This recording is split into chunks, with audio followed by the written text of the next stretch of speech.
तो बोला गुरु बड़े गोविंद से और मन में देख विचार, हरि सुमिरे सो वार है और गुरु सुमिरे सो पार। तो आज हम उसी गुरु की महिमा गाएंगे जिस गुरु की महिमा सब संतों ने गाई, भगवानों ने गाई, राम जी ने गाई, कृष्ण जी ने गाई, सबने गाई। तो आज हम उसी गुरु की महिमा गाएंगे। तो आज का सत्संग शुरू करने से पहले परमपिता परमात्मा के चरणों में एक जयकारा लगाएंगे और फिर सत्संग शुरू करेंगे। बोलिए परमपिता परमात्मा की, सदगुरु बंदी छोड़ कबीर साहेब की, सभी संतों की, सकल हंस को बंदगी, साहेब बंदगी, सतनाम सतनाम।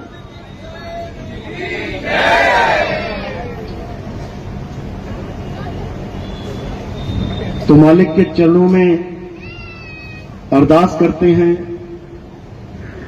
कि ये आवाज जहां तक जा रही है, जो भी इस सत्संग को सुन रहा है, उस पर मालिक के विवेक की ऐसी बारिश हो जाए, ऐसा विवेक जाग जाए कि ये जीव जो जन्मों जन्मों से सो रहा है, ये जाग जाए। और एक बार जाग गया तो इसे सुलाने वाला कोई नहीं है। बस ये जाग नहीं पा रहा है, कमी इतनी है, अगर इसको ऐसा गुरु मिल गया जो इसको जगा दे, तो मेरे भाई आप नहीं सोच सकते कि आपका क्या हो जाएगा। जन्म मरण से छुटकारा हो जाएगा, आत्म कल्याण हो जाएगा। लेकिन जो इसको जगाता है, ये उसी का दुश्मन बन जाता है। सबसे बड़ी दिक्कत ये है, आप किसी को जगाने के लिए जाओगे कि भाई सत्य की बात सुन ले, ये सत्य है और ये असत्य है, तो जो असत्य को पकड़ के बैठा है तुम्हें लाठी लेके दौड़ाएगा। वो सुनना ही नहीं चाहता सत्य की बात। सबसे बड़ी दुविधा ये है। और वो क्यों नहीं सुनना चाहता? क्यों? कारण क्या है? क्यों उसको सत्य की बात नहीं अच्छी लग रही? कारण है उसका मन, वो मन जो उसको उलझा के बैठा है, वो मन जो उसको असत्य के साथ जोड़ के बैठा है, वो मन जो उसे दुनियावी लालच में फंसा के बैठा है कि तेरे काम नहीं बन रहे, इस दरबार में आजा तेरे काम बन जाएंगे। चाहे दरबार में जाने के बाद वो गधा कुत्ता घोड़ा बन जाए अगले जन्म में, उससे किसी को मतलब नहीं है। वो चाहे भूत प्रेत चंडाल बन जाए, राक्षस बन जाए, उससे कोई मतलब नहीं है। लेकिन आज का काम सुलटना चाहिए, आज का काम बन जाना चाहिए। बाद में भाड़ में जाए जीवन, 184 में जाना पड़े, किसी को मतलब नहीं है। आज का काम बना दो बस। यही सबसे बड़ा खेल है इस काल निरंजन का। ये मन इसी लालच में फंसा के बैठा है सबको। आजा तुझे एक बंगला दिला दूं, आजा तुझे गाड़ी दिला दूं, आजा तुझे मोटर गाड़ियां, तुझे क्या क्या दिला दूं, इसी में फंसा के रखा है। सब कुछ देगा ये, और उसके बाद क्या करेगा? अंत में छीन लेगा। कुछ नहीं ले जा सकते। एक पैसे का भी सिक्का तुम यहां से नहीं ले जा सकते। 1000 का नोट या 500 का नोट या 2000 का तो बहुत दूर की बात है। एक कौड़ी कानी नहीं ले जा सकते यहां से तुम, और उसके पीछे सारा जीवन लगा दोगे। दरबारों में भटकते फिरोगे, मेरे बिगड़े काम बन जाएं। उसके बाद क्या हो जाएगा? बन गए, फिर सब यहीं छोड़ के चले जाना है। इसलिए सबसे बड़ा काम जो बिगड़ ना जाए उसका ख्याल करो। क्या काम है जो तुम यहां करने आए हो? इंसान जन्म तुम्हें इसीलिए मिला है ताकि वो कार्य पूर्ण करो और निकलो यहां से। क्या है वो कार्य? जन्म मरण से मुक्ति का कार्य। कैसे मिलेगी मुक्ति? मुक्ति का केवल एक ही साधन है, और वो क्या है? सत्य नाम, सच्चा नाम, आत्म ज्ञान। केवल यही एक साधन है जिससे तुम्हारी मुक्ति हो सकती है। नहीं तो भूल जाओ कि मुक्ति नाम की कोई चीज होती है। तो ये आत्म ज्ञान ये कहां मिलेगा? ये हमें गुरु के पास मिलता है जाके। सबसे बड़ा ज्ञान, आत्म ज्ञान कहां मिलेगा? सतगुरु के पास मिलेगा। उसके अलावा कोई साधन है ही नहीं। ये तुम्हें किसी मंदिर मस्जिद गुरुद्वारे में नहीं मिलेगा। ये किसी की मूर्ति पूजा करके या नमाज पढ़ के या कहीं बाइबल पढ़ के या कोई और ग्रंथ पढ़ के नहीं मिलेगा। ये ज्ञान कहां मिलेगा? जीवित गुरु के पास मिलेगा, जीवित गुरु के पास। तो कबीर साहब कह रहे हैं शुरुआत में तुम अगर कहीं भी जाते हो, कहीं भी किसी भी गुरु के पास, इसमें कोई बुराई नहीं है। आप शुरुआत कहीं से भी कर सकते हो। आप पढ़ाई करना चाहते हो, आप किसी भी स्कूल से शुरुआत कर सकते हो। आंगनबाड़ी चाहे वो राजस्थान में है, चाहे वो गुजरात में है, चाहे हिमाचल में, पंजाब में है, शुरुआत तो करो।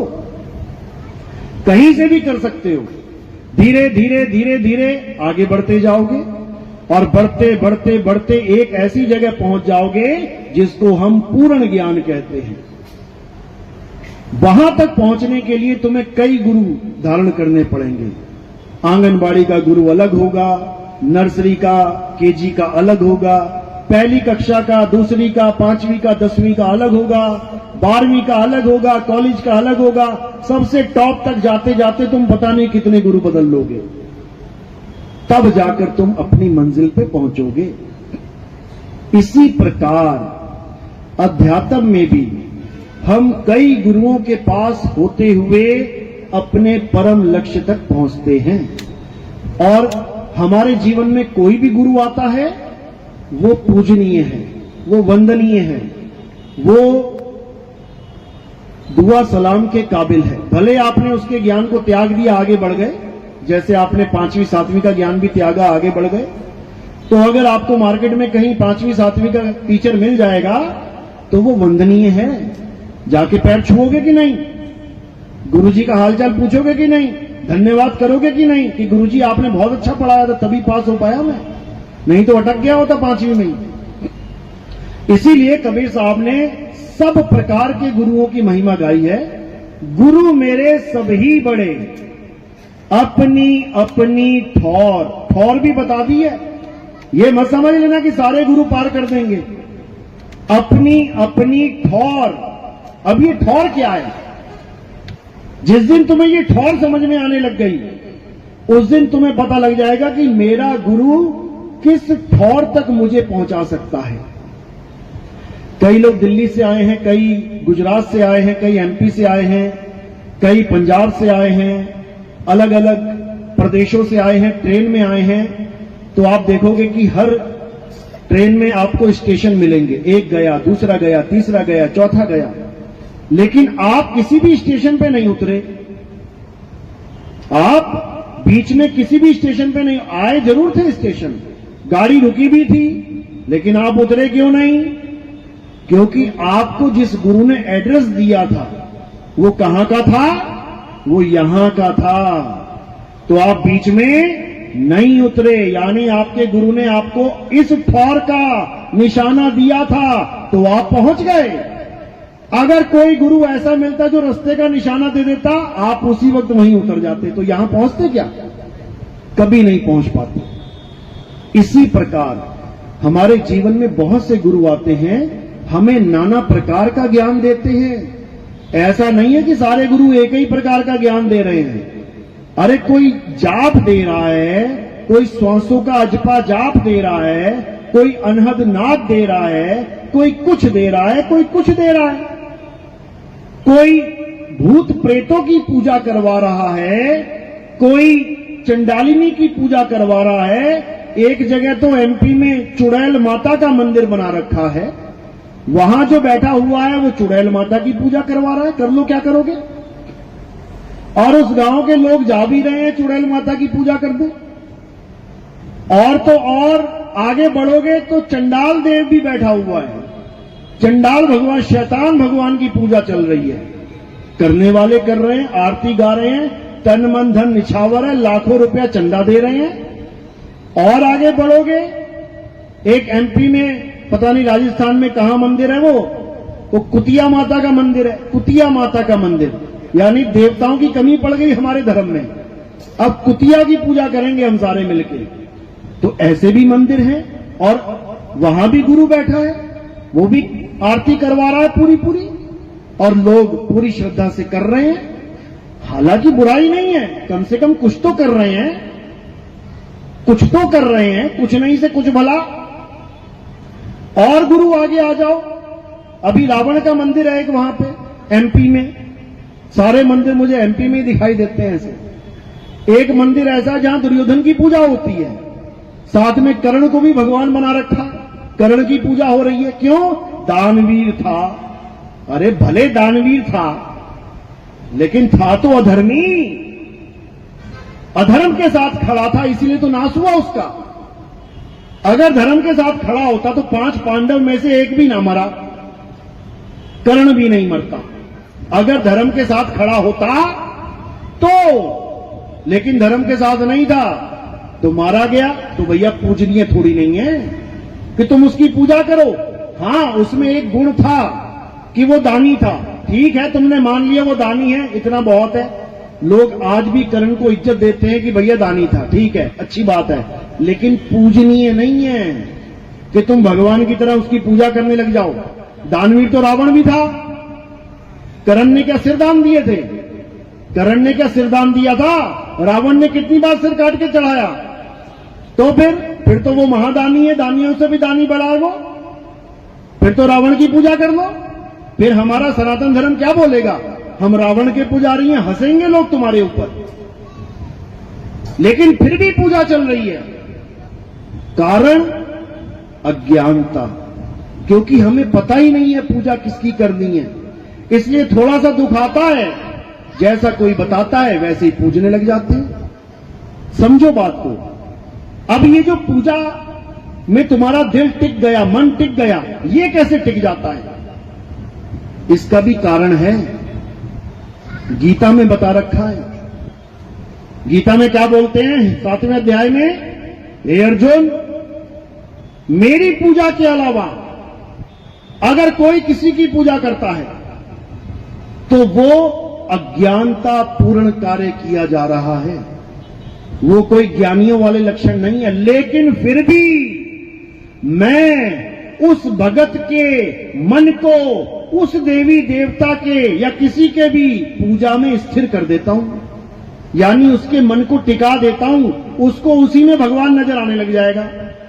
लेकिन उससे उसकी ना तो भुक्ति होगी ना उसकी गति होगी। हे अर्जुन, देवताओं की पूजा करने वाले देवलोक को प्राप्त होंगे, भूतों की पूजा करने वाले भूतों को प्राप्त होंगे, राक्षसों की पूजा करने वाले राक्षस कुल में जाएंगे, साफ लिखा है। और पितरों की पूजा करने वाले पितर लोक को चले जाएंगे, पितरों में आ जाएंगे। मेरा पुजारी इन किसी लोकों में नहीं जाएगा। जो मेरी भक्ति करेगा उसका जन्म मरण खत्म हो जाएगा। लेकिन कोई ये जाने पहले कि आखिर मैं हूं क्या। अगर मेरी भक्ति भी कोई देवी देवता मान के करेगा तो वो मुक्त नहीं हो सकता। कारण क्या है? क्योंकि हे अर्जुन, वो मेरे उस दिव्य रूप को, वो मेरे उस आत्म स्वरूप को जाने बिना मेरे द्वारा प्रकट की हुई माया को ही सत्य मान बैठेगा। ये काया क्या है? ये शरीर क्या है? ये माया है। माया का गुण क्या है?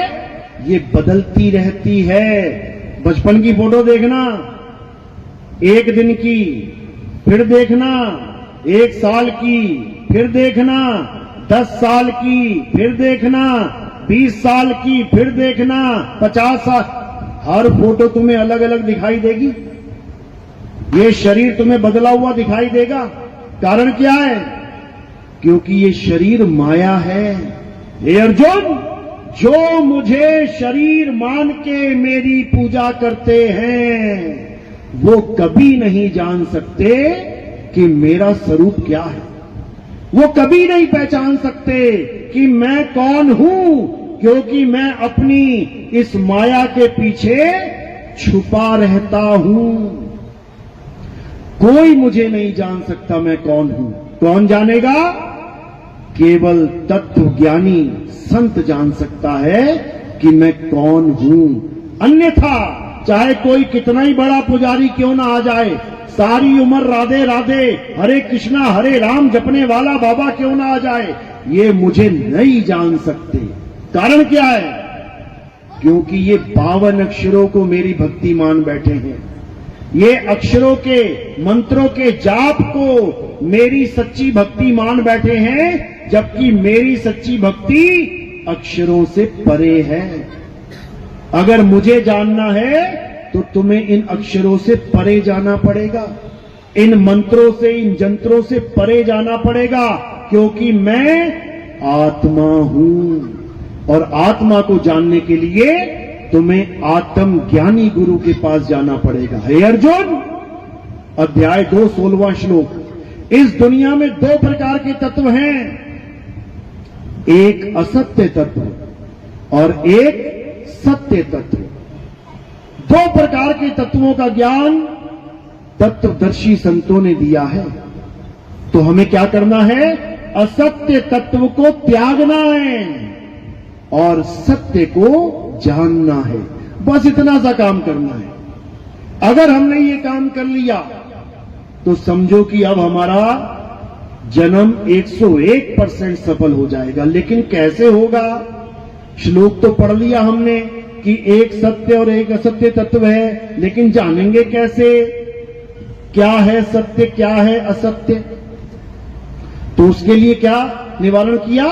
अध्याय 4 34वां श्लोक। हे अर्जुन, अगर तुम आत्मा को जानना चाहते हो, अगर तुम सत्य को जानना चाहते हो, तो तुम ऐसे तत्वदर्शी संत की शरण में जाओ जो तुम्हें सत्य और असत्य का भेद समझा दे, जो असत्य को छुड़वा दे और सत्य को लखा दे। वही तत्वदर्शी संत तुम्हारा जन्म मरण खत्म कर सकता है। अन्यथा इस संसार में ऐसा कोई नहीं जो तुम्हें सच्ची भक्ति से, आत्मज्ञान से जोड़ सके। तुम्हें मंत्र जपवाने वाले लाखों गुरु मिल जाएंगे, तुम्हें 100 का अजपा जाप कराने वाले लाखों गुरु मिल जाएंगे, तुम्हें कानों में उंगलियां डाल के 5 तत्वों की 5 धुनों को, अनहद नाद को सुनाने वाले लाखों गुरु मिल जाएंगे। लेकिन तुम्हें तुम्हारी आत्मा का भेद बताने वाला, तुम्हें तुम्हारा स्वरूप लखाने वाला तत्वदर्शी संत ऐसे नहीं मिलेगा। कहते हैं लाखों में कोई समझ ना पई है और कोटि मध्य जानेंगे, कहें कबीर सुनो भाई साधु, हमें बिरले हंस पहचानेंगे। कहते हैं लाखन में कोई समझ ना पाई है। लाखों गुरु बैठे हुए हैं, लेकिन कोई समझ नहीं सकता कि तुम्हारा स्वरूप क्या है। कारण क्या है? क्योंकि वो खुद अपना स्वरूप नहीं जान पा रहा। वो कहां फंस गया है? 52 अक्षरों में फंस गया है। हिंदू है तो राम राम राम राम राम राम, राधे राधे राधे राधे, ओम नमः शिवाय ओम नमः शिवाय। मुसलमान है अल्लाहु अल्लाहु अल्लाहु, या खुदा या खुदा या खुदा। ईसाई है हालेलुया हालेलुया, गॉड गॉड कर रहा है। सिख भाई है तो वाहेगुरु वाहेगुरु वाहेगुरु वाहेगुरु जप रहा है। चारों को लग रहा है कि हम अलग अलग भक्ति कर रहे हैं, चारों को लग रहा है हम अलग अलग दवाई खा रहे हैं। लेकिन दुख के साथ कहना पड़ता है कि चारों की दवाई एक है। और कौन सी दवाई है? ये 52 अक्षरों की दवाई। कोई वर्णमाला में से रा और मा उठा के बैठ गया, कोई उसी वर्णमाला से वाह गुरु उठा के बैठ गया, कोई उसी वर्णमाला से अल्लाहू उठा के बैठ गया, कोई उसी वर्णमाला से गॉड हालेलुया उठा के बैठ गया। एक ही वर्णमाला है, 52 अक्षरों का खेल है। और लोग सोच रहे हैं कि नहीं, हमारी भक्ति तो हिंदुओं से अलग है, हमारी मुसलमानों से अलग है, हमारी सिखों से, हमारी ईसाइयों से अलग है। अरे सब एक ही लेके बैठे हो। क्या लेके बैठे हो? 52 अक्षर, आ आ ई ई उ ऊ का खा गा चा छा टा ठा, ये सब लेके बैठे हो। इसीलिए कबीर साहब को कहना पड़ा गुरु ग्रंथ साहिब में, 52 अक्षर जोरे आन, सक्या न अक्षर एक पहचान, सत का शब्द कबीरा कहे, पंडित होए सो अनपढ़ रहे, पंडित जन को एओ व्यवहार, ज्ञानवंत को तत्व विचार, जाके जीव जैसी बुद्धि होई, और कहे कबीर जानेगा सोई। कहते सारा संसार इन 52 अक्षरों में उलझ गया है। सारा संसार, केवल एक धर्म नहीं, या 2 धर्म या 3 धर्म नहीं, कई 4-5 धर्म नहीं, सारा संसार। तो कह रहे 52 के जंजाल में, अरे फंस गया ये संसार, और सिमरन 52 का करे, कैसे लागे पार। कह रहे भगवान का नाम इन 52 अक्षरों का नाम पकड़ के बैठ गया। याद करना था परमात्मा को, और दिन रात याद किसे कर रहा है? 52 को। इसीलिए कबीर साहब समझा रहे हैं, 52 अक्षर लोक त्रय, सब कुछ इन्हीं माही, ये आखर खिर जाएंगे, वो आखर इनमें नहीं। कह रहे हैं ये 52 अक्षरों का जो तुमने बोझा लाद लिया अपने सिर के ऊपर, ये बोझा तुम्हारे पतन का कारण बन जाएगा। ये बोझा जितना जल्दी हो सके उतार दो, और अपनी आत्मा का ज्ञान समझ लो। मदन साहिब समझा रहे हैं, सोई गुरु पूरा कहावे, जो 2 अक्षर का भेद बतावे, एक छुड़ावे एक लखावे, तब प्राणी निज घर को जावे। कह रहे गुरु तो बहुत है संसार में, लेकिन तुम्हें ऐसा गुरु चाहिए जो इन 52 अक्षरों की डोरी तोड़ दे, बांध ना दे 52 में। 52 अक्षरों के जाल को तोड़ना है। तो कह रहे हैं 52 अक्षर जीव आधारा, आदि अक्षर जीभ्या से न्यारा। इन 52 अक्षरों का आधार क्या है? ये जीभ। तुम्हारी जीभ मुंह में चल रही है ना बढ़िया, खूब नाम जप रहे हो खूब, और जैसे ही ये जीभ काम करना बंद कर गई, लकवा मार गया ना, करते फिरोगे, एक नाम भी ना निकल पाएगा मुंह से। किसी ने कहीं जीभ गलती से काट दी ना, तो सारी उम्र एक नाम ना ले पाओगे, हा करोगे बस। तब कहां चले जाएंगे ये भगवान के नाम? तब कहां चली जाएगी तुम्हारी मुक्ति? समझ लो बात को। तो कह रहे हैं जो नर पड़े 52 के फेरा, सो नर जानो काल का चेहरा। जब 52 का टूटे डोरा, सहजे छूटे काल झक। फिर नहीं आए फिर नहीं जाए, सार शब्द में रहे समाये।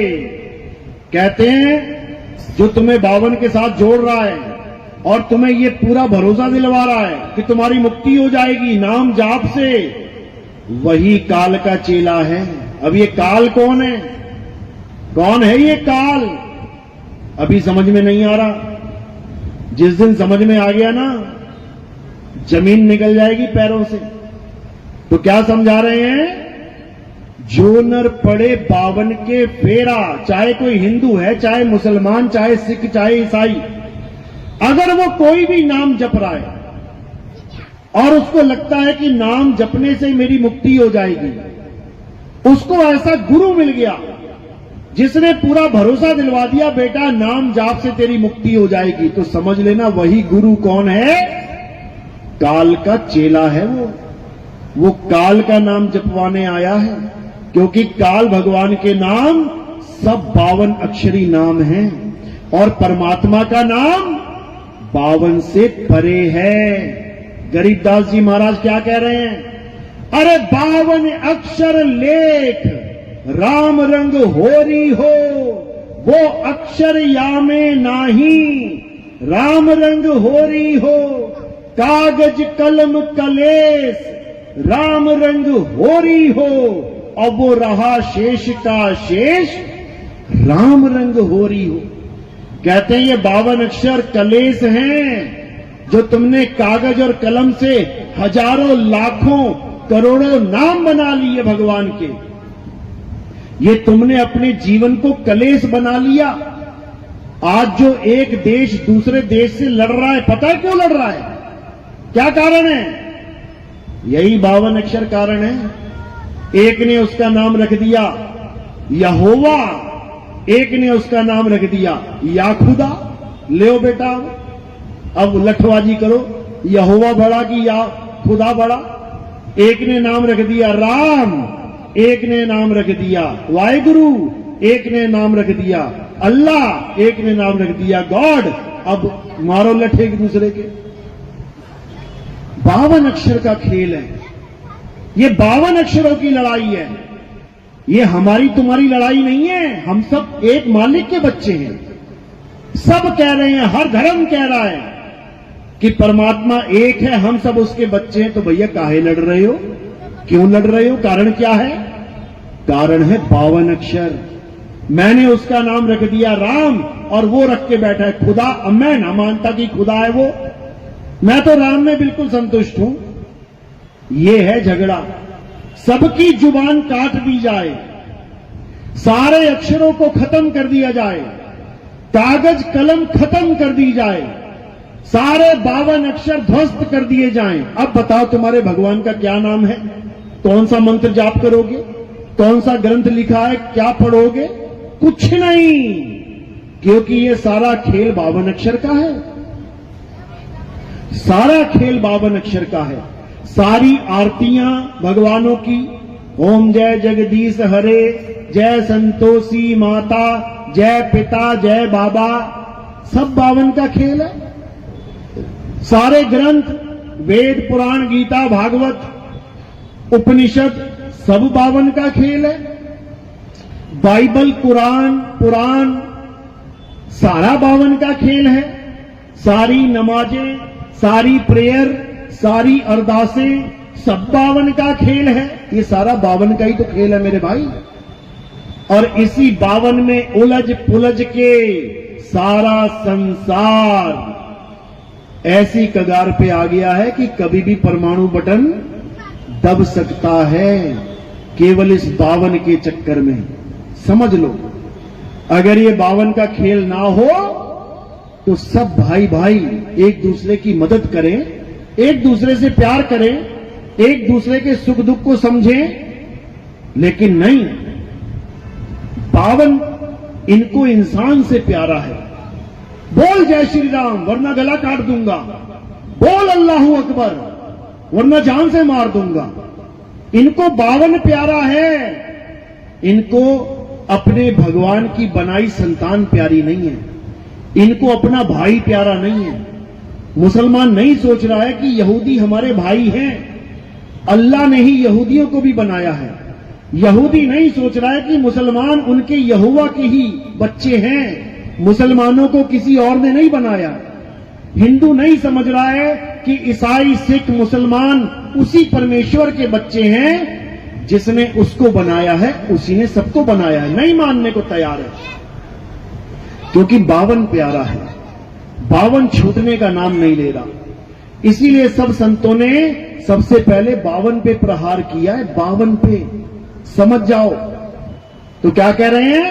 52 अक्षर लोकत्रय, सब कुछ इन्हीं माही, और ये अक्षर खिर जाएंगे, वो अक्षर इनमें नहीं। यानी अब हमें वो अक्षर जानना है जो 52 से परे है। और वो क्या है? वो आत्म अक्षर है, वो आदि अक्षर है, वो आत्म राम है, वो आत्म स्वरूप है जो 52 से परे है। जब ये काका गागा नहीं थी, जब ये ABCD नहीं थी, जब ये ऊड़ा एड़ा ईड़ी नहीं थी, जब ये अलिफ बे ते पे नहीं था तब क्या था? जब ये संसार नहीं था, जब ये इंसान नहीं था, तब क्या था? आत्मा थी। ये आत्मा सदा सदा से थी, सदा सदा है, सदा सदा रहेगी। इस आत्मा का ना तो कभी जन्म होता है, ना ही इस आत्मा की कभी मृत्यु होती है। हे अर्जुन, ये आत्मा अजन्मा है, नित्य है, शाश्वत है, पुरातन है। ये आत्मा ही सत्य सनातन है। तो नितिन दास इसी सत्य सनातन धर्म की पूजा करता है और इसी सत्य सनातन धर्म का प्रचार करता है। सत्य सनातन धर्म का मतलब ये बिल्कुल नहीं है कि तुम किसी देवी देवता की पूजा करो, या तुम किसी पत्थर को भगवान मानो, या तुम किसी नदियों में स्नान करने को सत्य सनातन धर्म समझो। बिल्कुल नहीं, बिल्कुल नहीं। सत्य सनातन धर्म की डेफिनेशन क्या है? वो जो सदा से था, सदा है, सदा रहेगा, उसे सत्य सनातन अर्थात आत्म देव कहते हैं। देवों के देव, महादेव आत्म देव कहते हैं। उसी आत्म देव की महिमा सब संतों ने गाई है। उसी आत्म देव की महिमा गीता में श्री कृष्ण जी उसी आत्म देव की महिमा गा रहे हैं। लेकिन ना तो गीता पढ़ने वाले समझ रहे हैं, ना कृष्ण जी की पूजा करने वाले समझ रहे हैं।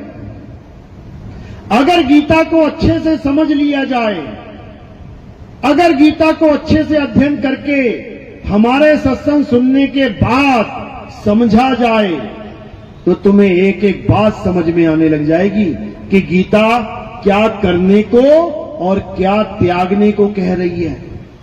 गीता में सारे देवी देवताओं की पूजा निषेध है। मना किया गया है कि किसी देवी देवता की पूजा मत करना, वरना कहां चले जाओगे? देवलोक को चले जाओगे। और देवलोक कोई बहुत बढ़िया स्थान नहीं है जो तुम्हें लगे कि हम तो स्वर्ग में पहुंच गए। स्वर्ग कुछ भी नहीं है उस परम पद के आगे जिसकी महिमा कृष्ण जी समझा रहे हैं गीता में। स्वर्ग तो एक छोटा सा लालच है मात्र, कि कुछ नहीं कर रहा है, चल देवताओं की पूजा कर ले, कम से कम स्वर्ग चला जाएगा। ठीक है, कुछ दिन आनंद में रहेगा, उसके बाद वापस आना पड़ेगा। यहां इंद्र नहीं टिक पाया स्वर्ग में हमेशा के लिए। जिसको हम स्वर्ग का राजा कहते हैं, उसका आसन भी डोल जाता है। कब? जब धरती लोक पे कोई साधु महात्मा, कोई ऋषि तपस्या करने लग जाता है ना, तो सबसे पहले किसका आसन हिलता है? इंद्र का। क्यों हिला? क्योंकि उसको उतार दिया जाएगा गद्दी से और उस ऋषि को बैठा दिया जाएगा। अब नया इंद्र कौन बन जाएगा? वो ऋषि महाराज बन जाएगा। फिर एक और आएगा, फिर ऋषि महाराज का आसन हिलने लग जाएगा। फिर दूसरा आएगा, फिर तीसरा आएगा। ये चक्की चलती रहेगी सारी उम्र, समझ लो। तो कृष्ण जी ये बिल्कुल नहीं कह रहे कि देवी देवताओं की पूजा करो। हां, वो ये जरूर कह रहे हैं कि कुछ नहीं आता, चल देवी देवता पूज ले, लेकिन इससे तू कोई ज्ञानी नहीं बन जाएगा। इससे कोई तुझे गर्व की बात नहीं है कि तू महान बन जाएगा। अध्याय 7 23वां श्लोक क्या कहता है कि जो लोग देवी देवताओं की पूजा करते हैं कुछ फलों के कारण, मेरा काम नहीं बन रहा, हे भगवान, हे देवता, मेरा काम बनवा दो, नौकरी लगवा दो, बिगड़े काम बनवा दो, धंधा चलवा दो, दुकान चलवा दो, चल भी गई तो क्या हो जाएगा? कहते हैं कि जो देवी देवताओं की पूजा करते हैं और उनके द्वारा जो फल उन्हें प्राप्त होते हैं वो क्षणिक होते हैं, कुछ समय के लिए। और ये बिल्कुल मत मान लेना कि देवी देवता दे रहे हैं तुम्हें फल। देवी देवता भी मेरे द्वारा निर्धारित किया हुआ फल दे सकते हैं, उनके अपने पल्ले कुछ भी नहीं है। याद रखना ये बात। तुम्हारे गांव में सड़क बनवानी होती है तो गांव का प्रधान बनवाता है, ले पैसा कहां से लाता है? अपनी जेब से दे रहा है क्या? तो फिर कहने को गांव का प्रधान बनवा रहा है, नाम भी अपना लिखवा देगा कि ये सड़क इस गांव के प्रधान के अंडर बनी हुई है, लेकिन पैसा कहां से ला रहा है? एमएलए से। एमएलए कहां से ला रहा है? एमपी से। एमपी कहां से ला रहा है? सीएम से। सीएम कहां से ला रहा है? पीएम से। तो असली भंडार कहां है? पीएम के पास है। इसी प्रकार देवी देवता वो नहीं दे सकते जो उनसे मांगा जाए, नहीं दे सकते। देवी देवताओं से मांगा गया, राक्षसों ने मांगा। सबसे बड़ा भगवान लोग कहते शंकर जी हैं, शंकर जी प्रकट हो गए। शंकर जी से मांगा गया, हे शंकर जी, हे भोलेनाथ, मुझे अमर कर दो, मुझे अमर कर दो। हो गया अमर? नहीं हो सकता, क्योंकि भोले शंकर के पास वो वरदान है ही नहीं। अगर वो वरदान होता तो बताओ क्यों ना देते? ब्रह्मा जी को प्रसन्न कर लिया लोगों ने, और सबसे ज्यादा ब्रह्मा जी को प्रसन्न किसने किया है? राक्षसों ने। सारे राक्षसों ने तीनों देवताओं को प्रकट कर रखा था। बताओ, तुम ना कर पाए, हम ना कर पाए। जो कहते हैं बहुत बड़े भगत हैं हम भगवान के, करके दिखा प्रकट। बता तुझे कौन सा अस्त्र दिया, शस्त्र दिया, कौन सा वरदान दे दिया? सारी उम्र घंटी बजाते, तिलक लगाते, आरती घुमाते बीत गई। अरे तुमसे अच्छा तो राक्षस है, जो कम से कम भोले शंकर को प्रकट तो कर दिया, कम से कम ब्रह्मा जी से वरदान तो ले लिया। फिर भी राक्षस का राक्षस ही रहा। समझो, भगवान को प्रकट करने के बाद भी उसकी कैटेगरी चेंज नहीं हुई। राक्षस राक्षस ही, वो ना तो देवता बन पाया और ना ही मनुष्य बन पाया। समझो इस बात को। तो जिन देवी देवताओं की पूजा करके सारा संसार भ्रमित हो रहा है और सोच रहा है कि हम सत्य सनातन धर्म वाले हैं, वो डेफिनेशन तक नहीं जानते सत्य सनातन धर्म की। अगर सत्य सनातन धर्म की डेफिनेशन चाहिए तो गीता अध्याय 2 श्लोक नंबर 24 पढ़ो। देखो क्या बोला गया है। हे अर्जुन, ये आत्मा मैं नहीं, या भोले शंकर नहीं, या ब्रह्मा जी नहीं, या 10 अवतार नहीं। किसके बारे में बोला गया? आत्मा। ये आत्मा अछेद्य है, इस आत्मा में कोई छेद नहीं कर सकता। ये आत्मा अदाह है, इस आत्मा का कोई दाह संस्कार नहीं कर सकता। ये आत्मा अशोष्य है, इसको कोई सुखा नहीं सकता, कोई गीला नहीं कर सकता। ये आत्मा अचल है, ये आत्मा सदा स्थिर रहने वाली है, ये आत्मा पुरातन है, ये आत्मा ही सत्य सनातन है। ये है डेफिनेशन। अब जो कोई कहता है कि मैं सत्य सनातनी हूं, तो बेटा बता फिर आत्मा के बारे में क्या जानता है तू? आत्मा के बारे में कैसे पूजा की जाती है आत्मा की? आत्म देव को कैसे पूजा जाता है? अगर ये वो बता दे तब समझना कि वो सनातनी है। और वो कहे कि आरती की थाली ले आओ, दिया जलाओ, पत्थर के आगे, मूर्ति के आगे पूजा कर लो, ये आत्मा की पूजा है, तो ये आत्मा की पूजा नहीं है। ये पत्थर की पूजा है, जिसको तोड़ा जा सकता है, जिसे फोड़ा जा सकता है, जिसे काटा जा सकता है, जिसे भिगोया जा सकता है, जिसे सुखाया जा सकता है। वो पत्थर आत्मदेव नहीं है, समझ लो। और अगर कोई ये कहे कि उस पत्थर में यानी कण कण में भगवान है, तो ये प्राण प्रतिष्ठा की बात क्यों करते हो? फिर तो सारे पत्थरों में भगवान ही है। जब कण कण में भगवान है, तो जो मूर्ति पहले से बनी पड़ी है सड़क के किनारे, उसमें भी भगवान है। फिर तुम प्राण प्रतिष्ठा की बात क्यों करते हो? हम इसमें प्राण डाल देंगे, यानी पहले भगवान नहीं था। जो पहले उसमें भगवान था उसमें प्राण नहीं था, बिना प्राण के भगवान बैठा था कण कण में। ये क्या बातें करते हो? ये सत्य सनातन धर्म नहीं है। सत्य सनातन धर्म है आत्म देव की पूजा करना।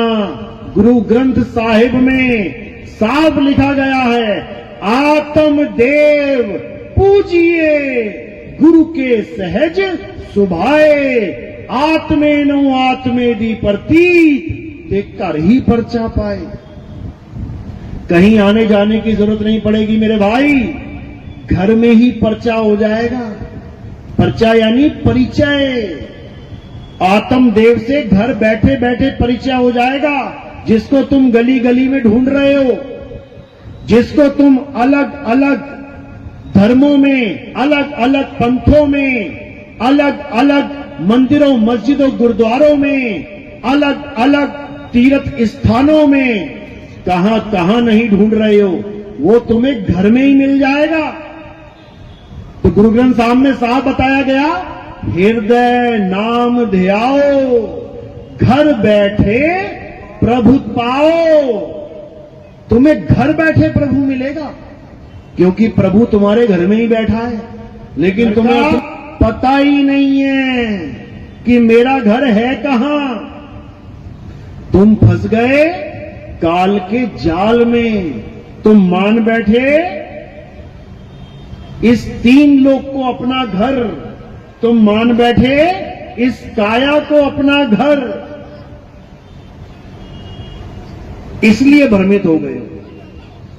जब तुम्हें यह समझ में आ जाएगा कि मेरा घर कहां है, गुरु तुम्हें बताएगा कि तुम्हारा घर कहां है, तब तुम्हें समझ में आएगा कि मेरा निज घर कहां है। तो साहिब क्या समझा रहे हैं? अरे आए हो तुम कहां से और जाना तुम्हें कहां है, इतना बस विचार लो, हो गया भजन मन की तरंग मार लो, हो गया भजन आदत बुरी सुधार लो, हो गया भजन। क्या तुम राम राम जप रहे हो, क्या अल्लाह अल्लाह, क्या वाहिगुरु वाहिगुरु जप रहे हो? इन 52 अक्षरों के भरोसे मत बैठना। इन 52 अक्षरों के भरोसे जो बैठ गया वो इस संसार से खाली हाथ जाएगा, और जो आत्म देव का ज्ञान लेके चला गया वो आत्म देव में समा जाएगा। तो क्या कह रहे हैं? अरे ना कहीं आना और ना कहीं जाना, आपे में आप समाना। तुम ऐसे शब्द में समाओगे कि दोबारा वापस नहीं आओगे। तो कह रहे हैं सूरत फंसी संसार में, ता से पड़ गई दूर और सूरत बांध स्थिर करो, आठों पहर हुजूर। कहां स्थिर करोगे? आत्म देव में स्थिर करना है। किसी काया में स्थिर मत कर लेना, किसी मंदिर में स्थिर मत कर लेना। पुरानी फिल्में देखी है ना, कैसी फिल्में होती थी? पुराना मंदिर। बताओ, भूत भी कहां रहता है? मंदिर में ही भूत रहता है। बताओ, अरे मंदिर में भगवान रहता है कि भूत रहता है? ये बिल्कुल सही बातें बताई गई हैं, गुरु ग्रंथ साहब में लिखा हुआ है। अंत काले जो मंदिर सिमरे, ऐसी चिंता में देह मरे, अंत काल वो कौन सी जोनी मिलेगी? प्रेत जन्म वो वल वल विसरे। तो फिर प्रेत बन के आना पड़ेगा। मंदिर का मतलब केवल मंदिर नहीं है, मंदिर का मतलब है ये ईंट पत्थर मकान दुकान।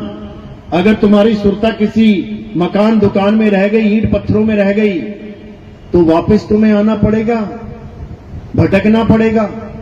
तो इसलिए बार बार संत महात्मा यही समझा रहे हैं कि तुम्हारा ध्यान कहां रहना चाहिए?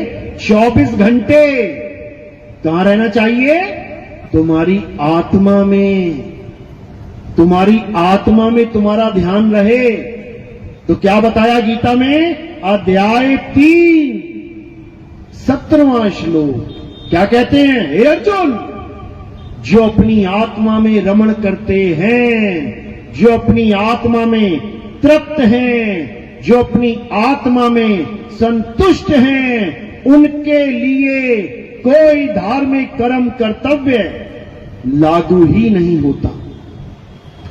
उनको किसी मंदिर में जाने की जरूरत नहीं, उनको किसी मस्जिद में जाने की जरूरत नहीं, उनको किसी गुरुद्वारे में जाने की जरूरत नहीं, उनको किसी चर्च में जाने की जरूरत नहीं, उनको इंसानों के बनाए किसी भी धर्म स्थल में जाने की जरूरत नहीं।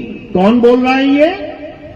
नितिन दास बोल रहा है, कृष्ण जी बोल रहे हैं, गीता में बता रहे हैं, अध्याय 3 17वां श्लोक मना कर रहे हैं वो कि कहीं मत जाना, अगर सत्य को पाना है तो अपनी आत्मा में समाना, अपनी आत्मा में रमण करना। और लोग कहां रमण कर रहे हैं? जाओ वृंदावन, कहां रमण करवाएंगे वो लोग? रमण रेती नाम का एक मंदिर बना हुआ है वहां पे, वहां कहते हैं इस धूल में लोटो, वहां रेत है, रेत, इस रेत में लोटो, खूब रेत में नहाओ, खूब नाचो। इसमें आत्मा में रमण करना था और करवा दिया रेत में रमण। अब बताओ गति कैसे होगी? रेत में रमण करने के लिए 84 लाख योनियां बनी हुई हैं। अभी तुम एक ट्राली रेत अपने घर के बाहर गिरवा लो, शाम तक देखो उसमें कौन आके नाच रहा है। कौन नाचता है? कौन नाचता है?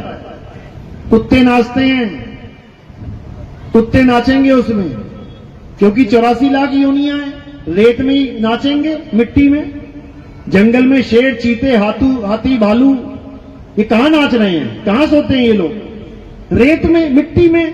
तुम कहां सोते हो? बेड पे। क्यों? क्यों?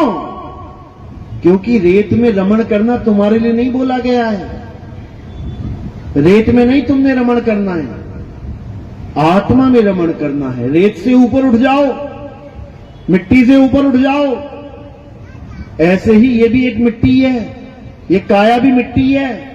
इस मिट्टी से ऊपर उठ जाओ, और जब इस मिट्टी से ऊपर उठ जाओगे तब तुम्हें समझ में आएगा कि मेरे पिया की सेज कहां लगी। कहते गगन मंडल में सेज पिया की, मिलना किस विधि होए। कैसे मिलूं मैं जाके? मेरे पिया की सेज गगन मंडल में लगी हुई है। चलो फिर एक आधा रॉकेट ले लेते हैं, चलते हैं पिया से मिलने, शायद मिल जाए ऊपर बादलों के। ये वो गगन मंडल नहीं है, ये गगन मंडल वो है जो संत हमें समझाते हैं कि कहां है गगन मंडल, कहां तुमने उड़ारी मारनी है। तुमने अलल पक्षी की तरह उड़ के जाना है वहां पे, तब तुम्हारी मुक्ति होगी, तब तुम्हें वो परमात्मा मिलेगा, नहीं तो नहीं मिलेगा। तो कहते हैं शब्द विहंगम चाल हमारी, और कहे कबीर सतगुरदई तारी, खुले कपाट शब्द झन कारी, पिंड अंड के पार सुदेश हमारा है, और कर नैनो दीदार महल में प्यारा है। कहते जब वेदी गुरु मिल जाएगा तब तुम्हें विहंगम चाल समझाएगा कि बेटा इस दुनिया में मत उलझ जाना, इस माया के जाल में मत उलझ जाना, विहंगम चाल को पकड़ना, सीधे उड़ारी मारना और सीधे अपने मालिक के चरणों में लीन हो जाना। यही गरीबदास जी महाराज ने बोला है। अरे सतगुरु के लक्षण कहूं अचल विहंगम चाल, और हम अमरापुर ले गए ज्ञान शब्द सरघाल। कहते अमरापुर ले गए मुझे मेरे गुरुदेव, और कैसे ले गए? विहंगम चाल से ले गए। जैसे चुंबक लोहे को खींचती है, कैसे खींचती है? विहंगम चाल से खींचती है। रुक रुक के नहीं जाता लोहा चुंबक तक कि पहली रूहानी मंडल पे पहुंच गया, थोड़ा इंतजार कर लूं, फिर दूसरी में पहुंचा, तीसरी में पहुंचा, इंतजार कर लूं। ये 5 रूहानी मंडल वाले बाबाओं ने उलझा दिया जीवों को। ये तुम्हें मंडलों में ही तुम्हारा कमंडल टेढ़ा कर देंगे, वहीं पे हालत खराब हो जाएगी। इन चक्करों में उलझा दिया, ये स्वाद चक्कर, ये नाभि चक्कर, ये कंठ चक्कर, घन चक्कर बना दिया तुम्हें इन चक्करों में। अब इन चक्करों में नहीं उलझना है, इन चक्करों से परे अपने आत्म स्वरूप को जानना है। और वो कैसे जानेंगे? विहंगम चाल से। तो साहिब समझा रहे हैं, जब विहंगम चाल वाला गुरु तुम्हारे जीवन में आ जाएगा, वो हर प्रकार के अज्ञान का नाश कर देगा। वो तुम्हारे ऐसे पंख उगा देगा कि तुम उड़ारी मार के जाओगे। फिर तुम्हें किसी के सहारे की जरूरत नहीं है कि कोई गुरु कहे जब तक मैं ना तुम्हें सतलोक लेके जाऊं तब तक तुम पहुंच नहीं पाओगे। पता लगा चेला यहीं बैठा, गुरुजी निकल गए, लेके जा साथ में, क्यों नहीं जा पाया? जब गुरु एक्सपायर हो जाता है, शरीर छूट जाता है, तो अपने चेलों को लेके क्यों नहीं जाता? जो बड़े बड़े वादे करता है, मैं तुम्हें साथ लेके जाऊंगा, मैं तुम्हें साथ लेके जाऊंगा, वो शमशान ना जा पा रहा है, खुद 4 चेले लेके जा रहे हैं उसको, खुद शमशान तक नहीं पहुंच पा रहा है वो गुरु, और चेलों को कह रहा है मैं तुम्हें सतलोक लेके जाऊंगा। बताओ, 4 चेले उठा के लेके जा रहे हैं, राम नाम सत्य है, राम नाम सत्य। किसका राम नाम सत्य होगा? गुरु जी का हो गया राम नाम सत्य। ले लो स्वाद। कौन मर गया? अरे हमारे गुरु जी मर गए। अच्छा, गुरु जी मर गए तो चेला जी कैसे बचेगा? चेला भी मरेगा, पक्का मरेगा, क्योंकि जिसका गुरु ही मर गया उसका चेला भी मरेगा।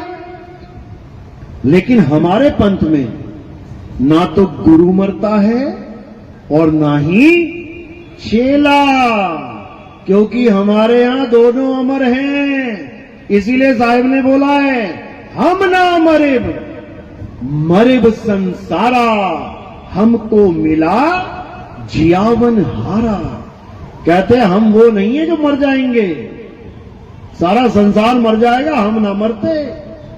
और जो हमारा शिष्य हो गया उसको भी ना मरने देते, उसको भी अमर कर देंगे। मर नहीं सकता वो। अब कई लोग सोचेंगे अच्छा मर नहीं सकता, अभी गोली मार देते हैं। अरे गोली छोड़, परमाणु बम फेंक दे, चेला मर नहीं सकता। क्यों? वो अविनाशी है। ईश्वर अंश जीव अविनाशी। उस अविनाशी जीव को कौन मारेगा भाई? कोई माई का लाल नहीं मार सकता। बस वो जीव अज्ञानतावश अपने आप को काया मान के बैठ गया है, इसलिए बार बार जन्म और मरण में फंसा पड़ा है। इससे ज्यादा और कुछ नहीं है, भूल जाओ। तो कबीर साहब यही समझा रहे हैं कि जब शब्द गुरु अपने शिष्य को ज्ञान देगा तो उसे वो अपना स्वरूप देगा। वो ऐसा नहीं रखेगा कि गुरु आदमी है और चेला औरत बनी हुई है, कि गुरु बूढ़ा है और चेला जवान हुआ पड़ा है। वो ऐसा ज्ञान नहीं देगा। वो कैसा ज्ञान देगा? वो शब्द गुरु सुरत धुन चेला, उस धुन को तुम्हें अपना गुरु बनाएगा। कि तुम्हारा गुरु कौन है? वो शब्द है। और तुम क्या हो? तुम सुरत हो। और क्या करना है? शब्द में समाना है। तो जब सुरत शब्द में समाएगी तो क्या होगी? शब्द ही हो जाएगी, क्योंकि वो शब्द ही है, बस अपने स्वरूप को भूल चुकी है। इसीलिए साहिब कह रहे गुरु को कीजे दंडवत और कोटि कोटि प्रणाम, कीट न जाने भृंग को गुरु कर ले आप समान। गुरु वो होता है जो तुम्हें अपने समान कर ले। गुरु वो नहीं होता जो तुम्हें भी काया बना के छोड़ रखा और खुद भी काया बना पड़ा है। तुम्हें भी शरीर बना रखा है, तू आदमी, तू औरत, तू जवान, तू बूढ़ा, तू बच्चा, और खुद भी आदमी औरत बना बैठा है, खुद भी बूढ़ा बच्चा जवान बना बैठा है। वो गुरु नहीं है, वो गुरुआ है। वो गुरुआ है। वो ना तो अपना स्वरूप जानता है, ना ही तुम्हें तुम्हारा स्वरूप बता सकता है। वो गुरुआ है, गुरुआ।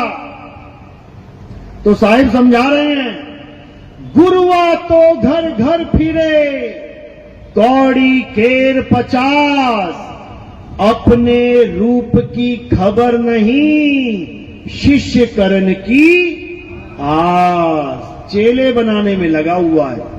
यूट्यूब भरा